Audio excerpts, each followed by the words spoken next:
They're telling us we're live. They're giving us the hand signals. Oh my god.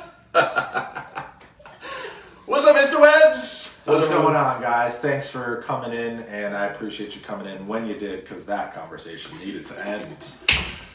Happy Friday, dude. We made it. Although, for us, it's a busy weekend. I was about to say, for us, yesterday almost felt more like a Monday than Monday did, especially since we were off on Monday.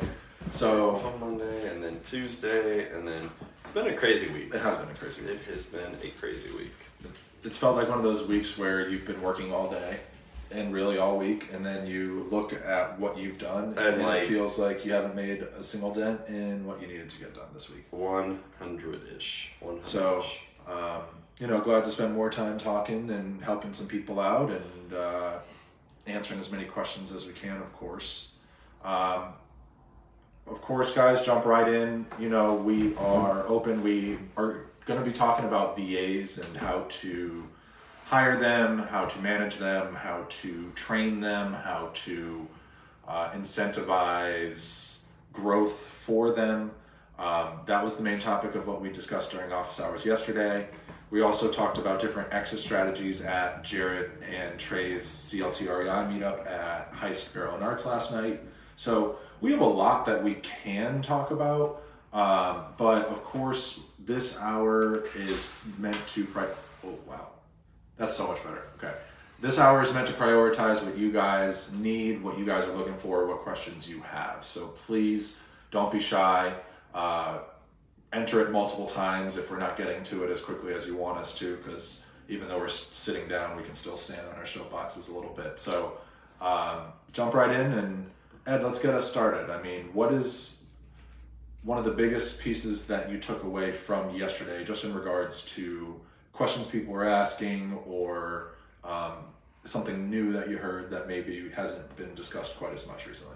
Yeah, there was a lot of conversations yesterday about the VA. Like, we talked about the VA, so we talked about that at office hours yesterday, but also a lot of questions about scaling, which were interesting.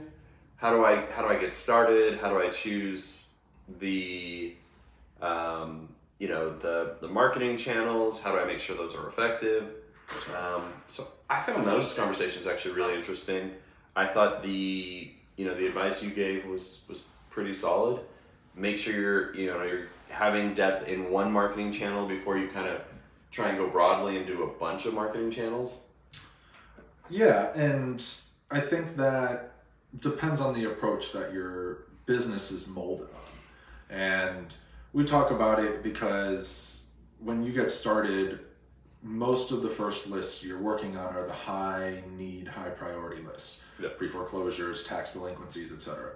And to be able to get those deals closed, you really need to understand the entirety of the process for the problem you're solving. It's not as easy as identifying a need, throwing it to someone else to take care of that problem for you. Does that work? Sometimes, of course, but you're not going to be as effective if you're relying on other people to solve the problems each and every time. Right. And it also kind of keeps you one-dimensional in terms of the problems you can even try to solve. Yep. So you can be successful if you just want to take that sniper, direct flight approach. But a lot of the times for scaling, you can't spend all your time in one discipline. You have to expand the range a bit. And which also is related to our presentation last night. So we talked about exit strategies. Shout out to the dudes at CLT REI, Jarrett and Trey. Thanks for inviting us out. But thanks for being there, Trey, by the way. But we got to talk about exit strategies, and we used 4 case studies of properties that we had done in our business. So those were there, and so that was fun to talk about. But we shared that not every deal is right for every team, because they may not have the tools to address the need of that deal, right? So if the need of a deal is a clean out, like it's a hoarder situation, well, do you have the team in place that can move all that stuff? Or when I first got started in real estate, I was driving a Honda Accord Coupe. Well, I'm not well equipped to clean out a property with a Honda Accord Coupe, right? Like, there's not a lot of places. Or a 2-door Mustang. Or a right. So Do we have the right tools in place to be able to solve the problems that specific deal required? Right. That's a related issue to, I think, what you're working through. Agreed. So again, being able to adjust to what your business model is supporting and the goals you're going towards is really the only way to scale effectively. We've talked about in the past how I was actually having this conversation with someone yesterday where they feel like they constantly need more data. Data is I need more data for my VAs to clean. I need more data for my VAs to cold call. I need more data, more data, more data. And the truth is, you do need more data at a point where you exhaust the data available to you. Yep. And what we've found is there's a lot of data that on the surface level doesn't seem too attractive. And that's, simple high equity, free and clear, not true motivation, just know that there's negotiation present or available. But it's all these smaller niche disciplines. And yes, if there's 50,000 records of niche disciplines in Charlotte, and I think there's more than that, but let's just say 50,000, and you want to be a more shotgun scenic route approach and touching all of them, then you need to start going into the niches of other counties, of other towns to expand your reach. If you're going to stay in the niche. If you're going to stay in that niche, or if you're going to bring in other niches, because the niches are smaller lists. Yep. So pre-foreclosures in Charlotte's under 3,000. Right. If I want to start scaling and I do pre-foreclosure, tax delinquency, and expired listings, that may be a total of 12,000, 15,000. Then what do I do? Do I go into another county? If I'm marketing to more than 12,000 people in a month, in a quarter, whatever, we're going to outrun that niche. That's right.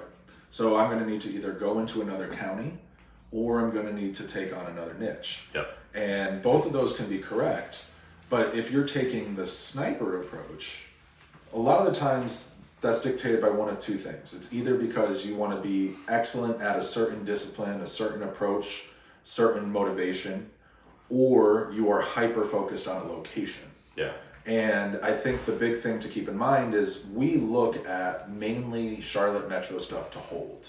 So we approach our holds very much in a sniper-esque form, which would be, mailers and many different marketing forms into the same area. Yeah. But for our wholesaling, where we're trying to paint a broader brush, we go into other counties and we maximize as many niche and even go into base data because you need to feed that pipeline and keep the data growing. Right. So you do need more data, but you want it to match your approach, and you also want it to expand to disciplines that you are familiar with and locations that you're interested in working from. And not to beat up data can be kind of a dry topic, just so folks know. Sure. But not to beat up this point, but also making sure you're getting feedback from the use of that data. You made this point really clearly yesterday, is really important. So whether you're texting or you're calling or whatever you happen to do, if you're not allowing the data to give feedback and say, hey, it's a wrong number, they already sold, whatever, you're going to be burning through data maybe more quickly, and you're going to be spinning your wheels less effectively if you're not allowing those feedback cycles to exist in what you're doing. Right. So someone I was talking to yesterday, they had a list of, let's just say 10,000 records. They had called 5,000 of them 10 times. Yeah. But they had not called the other 5,000 at all yet. Right. Right? And there's two different trains of thought there, where I want to touch these people as often as possible so that I have the chance of getting them on the phone. But you're also spinning your wheels, calling the same people who over some period of time have showed you they're difficult to get on the phone. So why are we leaving 50% untouched without even one attempt or equal amounts of attempts? Because we're focused on exhausting rather than painting the widest brush and seeing what sticks. That's right. And that's another way you can spin your wheels. But the reason all of this was related to the VA discussion that we were having is because if you're going to teach a VA how to do this stuff, right, you have to understand it at a level that's at least comparable to what they should be doing from day one. So there are people out there that understand it 100%. Yeah. I'm someone who probably understands it at like 80%. But compared to a lot of people in this industry, they're at like 20 to 30%. Right. So if you can just get to the 60 to 80% range and have your VA operated at a 50% range, you're doing twice what you know you could do without having to go in daily and do it, but just monitoring the situation. This reminds me, there's this quote that I like to think about pretty often, and it goes like this: there's a beauty to the simplicity, the other side of complexity. And it's about this idea that, like, once you kind of deeply understand an idea, you can define it down to something very simplistic. So you've taken the time, specifically with data, to understand what is relatively a very complex thing and simplified it down in a way that you've helped a lot of people now understand it. But you've got to take the time to do that before you can simplify it down for your VA to take action. Yeah, it's like without structure, there's no flexibility. It's right. like, one of these oxymoron type of... Exactly. So, okay, so we did VAs at office hours. So we walked through that, and then we talked at our meetup last night. We talked about exit strategies. What do you think was one of the most pronounced discussions or things that came up during our discussion on exit strategies last night? I think what was a pretty eye-opening observation in my world was understanding that there are multiple exit strategies seems something that people are very, they get that, and how we should be trying to see how many possible can work. But what it seemed that a lot of people had questions with was why we would choose an exit strategy over another if the one we chose didn't net us the most money. Yes. Yeah, we had right? Yeah. So we had a deal that we discussed where we wholetailed it and we didn't do any work to it and put it right on the market, and we made over 6 figures. It was a really good deal. But when people would ask us, well, what was the ARV? What could you have sold it for if you had fixed it up? What would it have taken for rehab? They were trying to get to that. They were trying to do that. They were like, well, why didn't you flip this? Yeah. And there was I think there was a division of people who would choose to do what we did and people who couldn't believe we chose what we did. Yeah. And one of the pieces for me is I'm at peace with whichever of those decisions we ended up making. Yeah. One of them netted us a lot of money in a very short period of time. Another one would have netted us even more money, but in a much longer period of time. What was the risk tolerance of our business at the time to make that decision? How busy were we with other projects? What are the risks of things that could go wrong versus things that can go right? There was a lot. What are the bandwidth of our lenders? Our private lenders have capital to deploy? Are they kind of tapped out? Those are all. This was also at a time when materials for building were at an all-time high, right in the middle of COVID. Yeah. Wood and lumber in particular were through the roof. So there was a lot of decision making at that time, but you and I always come back to the time value of money. Yeah. Right? Not what is the largest amount of money I can make. That's right. And I'd much rather make, even on simpler terms, I'd rather make $10,000 that I can get paid for in 15 to 20 days than $20,000 that's going to take me 3 months. Right. And the reason for that is because if I can make 10 to 15 in 20 to 25 days, I can do another 10 to 15 in another 25 days, which is before that 20 hit in the first place. That's right. So to be able to keep the operation fed, sometimes you need to sacrifice the long-term extra for the short-term needs. That's right. I think that conversation was really interesting. I think we shared as well, there's a model that is well pronounced in real estate. So the 4 benefits of real estate investment broadly. So that's appreciation, cash flow, equity buy down and then tax benefits. Yep. And we talked about how some of those are kind of benefits today and some are benefits for the future. Some are a little more predictable and some are a little less predictable. Like, we kind of had that conversation. So that was really interesting as well. Yeah. Again, I think one of the nice things about that meetup was a lot of people in that room understood and seemed to proactively make decisions that way. Being able to decipher between, benefit today versus benefit tomorrow, being able to decipher between things that we prioritize when we're underwriting, which of the four quadrants is the most important to us, how that differs based off of which market you're in. It's funny that the more we talk about how we try to simplify things, the more nuance really does come into the conversation. Agreed. We had conversations last night that came up about, are you guys buying land? Are you guys buying commercial? Are these things you chase? What did you think kind of the summary of that part of the conversation was? Well, do you think we described ourselves well? I think we described ourselves well. I think it's a interesting discussion because you never want to come off as like, no, I'm totally against that. That's right. Right? Because I'm not. A commercial, if the right deal presented itself, it's definitely something that I would want to look into more. It's something that, do I find myself interested in the next 6 months? No. Do I perceive over the next 40 years of my working life I'd like to be involved in? Absolutely. But I really try to think of myself as the horse in the race where you just keep the blinders on and focus on the current race you're running. That's right. And if I am looking at what other horses are running or anything like that, it will prevent me from getting to my finish line. That's right. And the finish line is not the end, it's just the end of this that race. Season, that race. 100.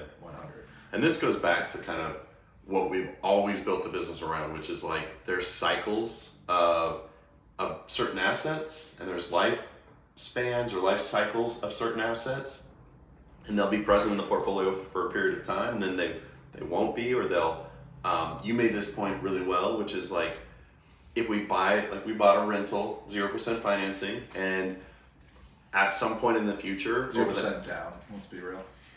Oh, sorry, I didn't use that well. 0% down, 7% interest. 7% interest. Yep. But that's for the next 20 years. That's right. At some point in the lifespan of that property, it's probably going to need a substantial amount of updating. HVACs, roofs, windows, whatever it happens to be. And when we get to the point to make that decision, we may decide to then pass it on to someone else and choose then a different exit strategy than just a traditional buy and hold. Right. We might sell it on a wrap, we might refinance it, we could sell it. There's a lot of different things we could do at that moment. And those... We could lease option it, there's a lot of things we could do. Absolutely. And those situations with the deal and those options may change over time.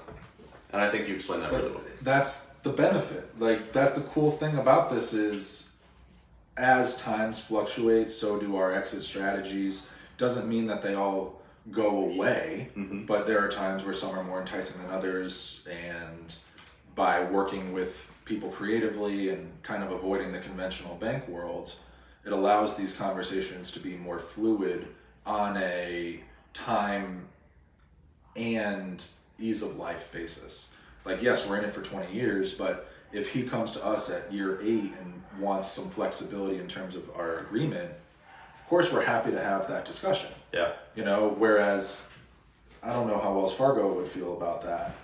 I don't think they're going to be quite as flexible. Quite as flexible? Probably not. So, although I will take one of their 50-year products if they want to give one to me.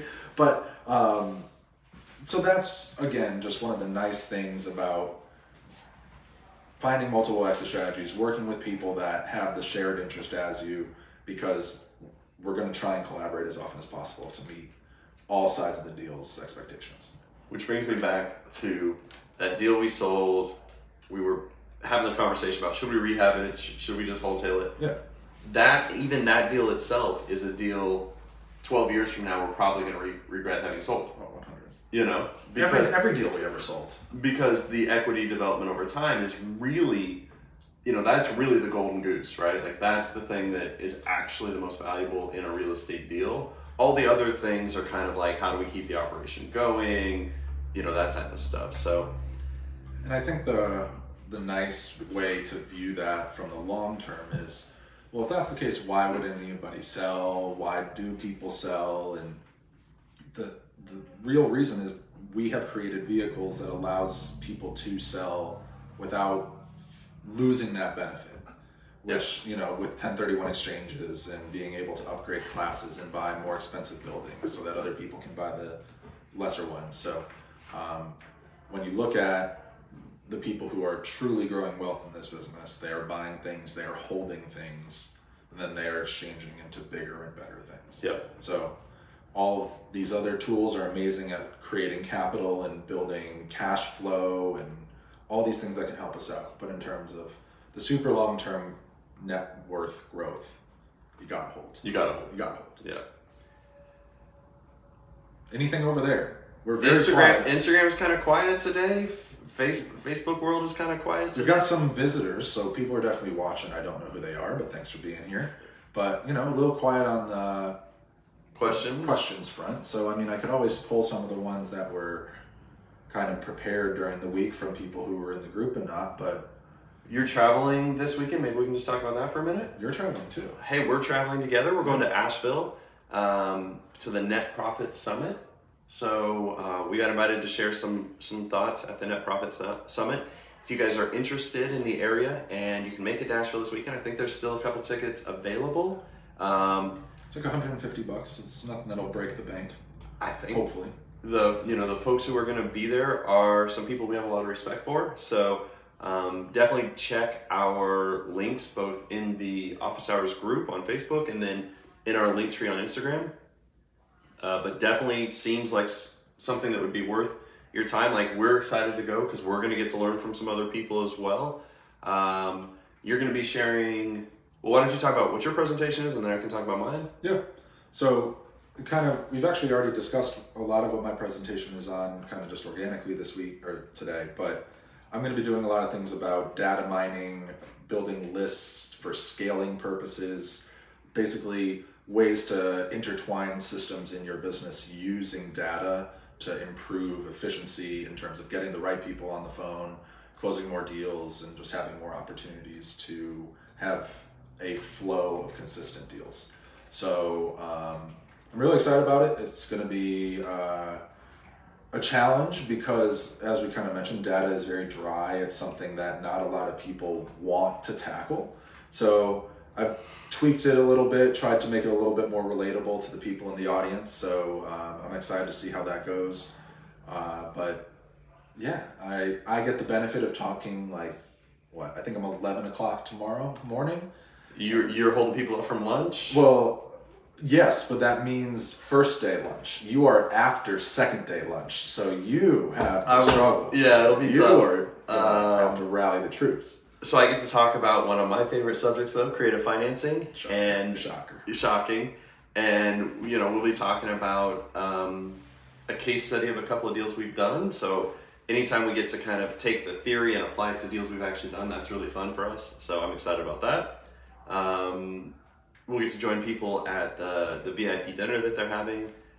So yeah, it should be a great trip to Asheville. You and I are going to be on for a couple more days, so we'll definitely be wiped out by the end of the weekend, but it'll be a productive trip for us, I'm sure. Absolutely. And unfortunately, the golf tournament that Sperry is hosting on Monday got pushed, so at least we get Monday as a little bit more of a recovery day. However, I've already been recruited to go to Topgolf for lunch on Monday instead, so we got to get the golf in there somehow. You were committed. The clubs were coming out on Monday regardless. I was going to say, I already started oiling, with the oil can, getting ready for it, so I hear it. Can't stop now. I hear it. So also just quick shout out to the team at the Sperry Law Firm. They are putting on a charity golf tournament. Tees for Keys. Tees for Keys. And it's a benefit to help those who are transitioning from homeless or limited housing options into permanent housing solutions. And so that's within the wheelhouse of things we're obviously caring about. So I love that you're participating in the golf tournament. CLT Buyers is going to be a sponsor at the tournament, so we're excited about that. But there is time to still register if you're not involved with the tournament. Again, check out the links in the Instagram or in the Facebook group. And it's on Meetup, it's on Eventbrite, it's pretty easily available, but it's a lot of fun. This is the 3rd or 4th year that they're doing it. Keeps getting bigger each year. Bigger each year, good competition, good golf, great golf course. So come out, compete. I'm going to be playing with Caesar, so we already know it's going to be highly competitive, but very excited to be out there and help Sperry, do something for a great cause. Yeah. Good guys, great team. All in all, the type of stuff we love to be involved in. And they provide beer, which is just why not? Icing on the cake. Why not, right? Awesome. So what else do we have? We've got a couple minutes here before we wrap. Yeah, I mean, if people are just gonna stay quiet, I have no problem. It looks like my brother just joined. Hey, well, what's up? In here. What's up, marketing guru over at Hilco Global? Hope you are having a good day, bro. Actually, let's talk about this quickly because my brother's looking for a home. We could have done that differently, though. We could have been like, the marketing head for Hilco just joined. Oh, shit. Nah. But he's looking for a home. We gas him up enough as it is. That's right. No, but so he's kind of struggling with a lot of what a lot of people in the market are, which is he's looking for a home. He's in Chicago. It is a very competitive market, similar to what we see here. I would say that from what I've heard, the turnover in terms of rehab of homes doesn't happen quite as frequently as it does here in Charlotte. So a lot of homes sell as is, have been updated over time, but don't get that full flip before they hit the market, right? Right. So he's getting the 15 to 20 emails from Zillow and from an agent all the time, and he's having the problem where either things are going under contract day 1, day 2, or they're sitting on the market for a very long time and they just don't have the amenities that a new homeowner is looking for. And to be clear, a new homeowner isn't looking for a ton of amenities, but even something as simple as an updated kitchen appliances or, ripping wallpaper off of walls. Things that should have been done by now. So for someone like my brother or someone who's in that similar position, as a first-time home buyer, how are you going about this market to become more competitive as a potential buyer? I still think, look, it still is really difficult for folks to be competitive with a house the first 6 days it hits the market. That seller's going to be flooded with a lot of interest. They may be very competitive. They may not be as willing to be as flexible as they need to be. So I think it still takes a little bit of work, but if you look through the properties that have maybe been on the market for quite a bit of time, that often, you can kind of find that gem in the rough there and have an opportunity to maybe make a deal with a seller where they may be more flexible, or they may take into account the need of the wallpaper or the bathroom not being completely updated or something, and their expectations may be a little more in line with what a buyer is looking for when it's sat on the market a little bit of time. So of course, playing devil's advocate to that means that yes, I'm paying less, but I'm not getting anything of the house that I'm looking for. Maybe. Right? And one of the things that I try to tell people to keep in mind is if it's limited amount of work, let's just say, and limited, can mean different things to different people, but let's just say it's under $25,000 in total work. Yeah. Okay. There is nothing that's preventing you from trying to buy one of these older or longer on market homes at a discount from what they're offering. Yeah. And by putting in that $25,000, you're going to be all in for less than what you would have purchased for a home already having been done. That's right. And yes, it can seem pretty intense to take on the rehab of a home, but especially it's a limited type of rehab, because they're not buying the same type of home that we would be buying to rehab, right?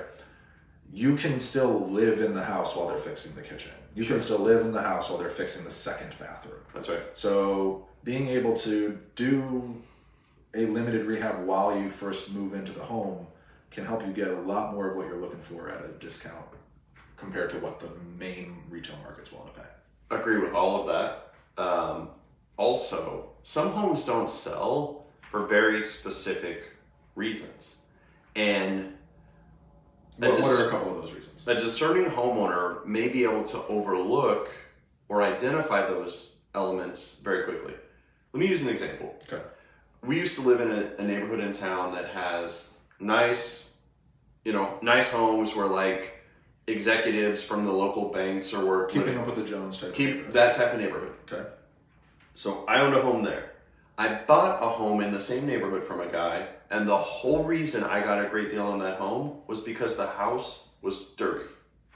The countertops were sticky. Okay. The light fixtures had little insects in them. So we're talking about like paying $1,000 for a cleaning crew to come and fix. Yeah, like screens needed to be brushed off. Like if you could overlook certain things or identify like we have a light fixture above us. You can change a light fixture for $250, right? So in the home that I ended up buying, it had one of those neon light boxes that were really traditional in homes that were built in that time. Like, yes, those cosmetically are not as attractive today, but it's also not something that takes thousands of dollars to fix. You're talking about a couple $100, pull down that light fixture, put up the new one, paint the ceiling, and all of a sudden the kitchen's gonna have a very, very different feel. It's funny you bring that up because Taylor and I are currently in the process of looking for a new light fixture to replace the neon box that is in my kitchen. And I know it's like $350. Right. Yeah, so right. I get it. Another thing, for example, you and I both have pets, right? Some people, when they walk into a home, the smell of a home with a pet in it will turn them off. That's not a huge problem to fix. If you don't prefer to, like, I have a dog in my home, you have dogs in your home. If you are someone who doesn't prefer a house that has had a dog in it or cats in it or whatever it happens to be, buy an ozone machine on Amazon, couple $100, run it in the home, and it pretty much fixes 98% of that problem. And I know we're making light of fine, cats and dogs, but it's like, there are people who do this for mold. That's right. So, like, if they can get mold out of a house, they can definitely get the musty smell. They can definitely get... Or change the carpets. You can price in a lot of this stuff. One other point I would make for those of you who are facing this, you're saying, Ed, Michael, it's easy for you guys to say this, but I don't have the $30,000 to put down to fix this. I would remind folks that there are some really great credit solutions to this, one of which is go to Lowe's, go to Home Depot, apply for a project card there, see what they'll price in for you before you even buy the house, right? So you go to Lowe's and Home Depot, and they approve you for a $25,000 project line. Well, okay, that's probably 90% of what you're gonna need to do to at least touch the first 3 or 4 priorities in the home that you're looking at. And you could even go simpler, and to be clear, all of these involve some level of risk. I'm not trying to say dumb that down, but there are a lot of zero interest 1-year credit cards out there. And I could go apply for a credit card that has a $12,000 limit on it. That's right. And now all of a sudden I have more or less a line of credit. Now, of course I have to pay it that next month, so I do need some capital in the bank, but it can help front it for me. And in today's environment, we are at a point of pretty high interest rates. I would personally not be telling someone plan to be refinancing in the next year because it's uncertain. But understanding that if I have that refinance ability with all of the improvements I've done to the home, over the next 1 to 2 years, I could recapture that back. That's right. So all of those are options. Yes, it's competitive out there, but there are still plenty of people, us included, our team included, buying properties at great prices, still getting value in today's market. The last property I think that we talked about last night was a flip we did. I'm thankful that we were disciplined, knowing that there's still activity in the market, knowing that there's still an appetite for prices or for properties that are priced properly in the market. I want to add one more thing really quick. So one other thing that people can do who are looking for a house in the market is it's very easy to identify investors in our world. Go on Facebook, go into the groups and search for your city real estate investors. There's going to be multiple groups, usually are in the 10,000 plus people world. If I, as a retail buyer, went into those groups and said, I'm looking to buy a flipper's finished product before it goes to market. Right. You would be flooded with people who are trying to get this thing sold. Now, you would have to do a good amount of due diligence to understand that it's a builder or a rehabber that you trust. But it's also pretty easy in this market to find people's opinions on businesses with Google reviews and Facebook reviews and everything else that you'll see today. A lot of the good people have testimonials on their websites, stuff like that. So if you could try and connect with some investors that are in the market as well, one, we would love that because it means that we don't have to spend the extra money and the extra time to go to market and wait for everything to come in. Whereas if I went directly to them or they came directly to me, I could maybe do a couple things that they're specifically looking for in the process as well to make it mutually beneficial. And you might be able to get some directions as far as choices color-wise, or Yeah, aesthetics, or right. things like that. So are you going to need to wait a little bit of time for that? For sure. But I think it's really a cool way to do that and beat out a little bit of the competition, right? Because there are certain concessions. I've never seen that post in a group. I haven't either. I'm certain there are concessions that we would give if we were one of those people. Like, had we just been finishing our flip, we definitely would have pursued that and had a conversation. That's right. So, gem for the day. But yeah, so we are going to Asheville this afternoon, but the event doesn't start until tomorrow, right? So one of the cool things about being there tonight is we're going to be able to network and talk with a bunch of the speakers and the people who are presenting throughout the weekend.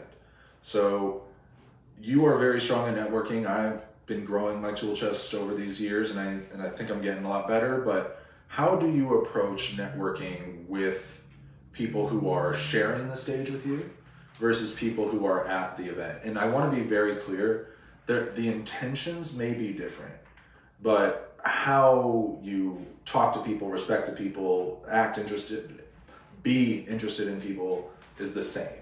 Yeah. Like, there's no hierarchy of people, but people who are veterans and have been doing this for a long time and have been networking for a really long time, it's a different dance. Yeah. So try and explain that a little bit. Yeah. So last night, as an example, we went to a networking event where we were kind of presented as the experts or the professionals, right? Sure. So there are people who are coming there to hear pretty exclusively our point of view about something, right? So what we're trying to do, or at least judge our point of view on something. That's fine. You and I are clear that our approach isn't the only approach, right?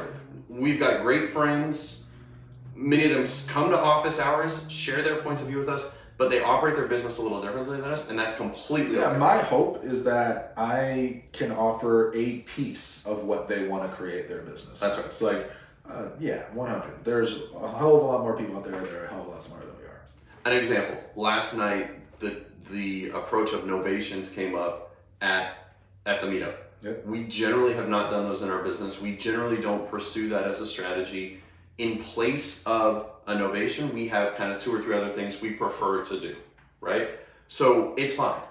No heartburn. I know people are making great money doing all sorts of different things, but there's just certain things that are in our wheelhouse. So what we're trying to do in a situation like last night is build relationships and suggest to people, where they're at, our point of views, and maybe if they need help on the boundary, how they can reach out to us and we can potentially work together. When we're reaching out to others who may have a little more depth or a little more knowledge or approaches or systems in place, generally we're kind of trying to learn, right? So we're interested in, is there an opportunity that they may be able to serve in our business or we may be able to serve in their business? And so I don't know, the dynamic just shifts just a touch, I guess is my view. Any additional thoughts about that? I think the main difference that I've noticed is when you are networking with people who have been in this for a while, they have the experience in trying a whole bunch of these different avenues and these different systems, and they have a lot more feedback on what has and has not worked for them. Yeah. Whereas when you are an attendee of these events, that's what you're trying to do. You're trying to get more experience, you're trying to try new objects, you're trying to work a new system and see what works.